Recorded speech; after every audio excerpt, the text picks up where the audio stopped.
En France, toujours, et le coup d'envoi de ce grand chelem de tennis Roland-Garros.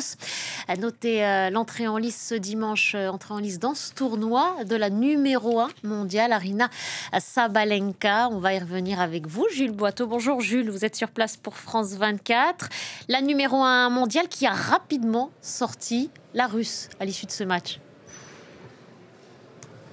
Oui, ça a été une formalité pour Aryna Sabalenka qui a semblé être à l'entraînement en fin de matinée contre la Russe Kamila Rakimova. Victoire 6-1, 6-0 en 1 heure tout pile simplement. Véritable démonstration sur le court central Philippe Chatrier. Elle commence de la meilleure manière possible son tournoi, Aryna Sabalenka, elle qui fait partie des grandes favorites de cette édition 2025. Pour les autres matchs importants de la journée, la chinoise Cheng a remporté il y a quelques minutes seulement son premier match, elle aussi, contre Pavlyuchenkova en 2-7, 6-4, 6-3. Et puis du côté des Français, Giovanni Pesci-Péricard est en train de batailler actuellement sur le court Suzanne Lenglen contre le Belge Zizou Bergs, 1-7 partout. Voilà, à noter que la météo est fluctuante aujourd'hui à Roland-Garros. Il y a eu des averses et de nombreuses interruptions pendant quelques heures ici. Les matchs ont repris, puisque vous le voyez peut-être sur mon épaule, le soleil est revenu. Et pour les autres grands favoris de la compétition, Alcaraz,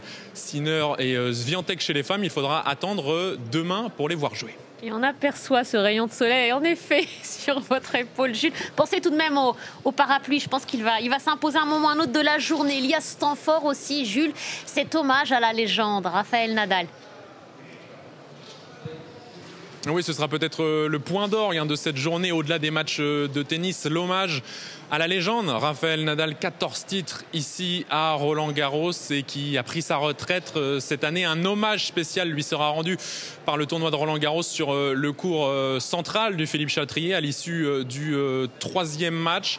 Un hommage dont la cérémonie et le programme n'a pas fuité. En tout cas, ça a été la volonté de la direction du tournoi de garder secret le programme. Mais il se chuchote ici que des stars internationales pourraient être présentes, et notamment un certain Roger Federer. On vous racontera évidemment un peu plus tard dans la journée tout ce qui s'est passé ici à Roland-Garros pour ce moment historique qui s'annonce. Et on vous retrouvera dans la journée. Gardez l'œil bien ouvert et pensez au parapluie. Merci beaucoup, Jules. Restez avec nous pour la suite.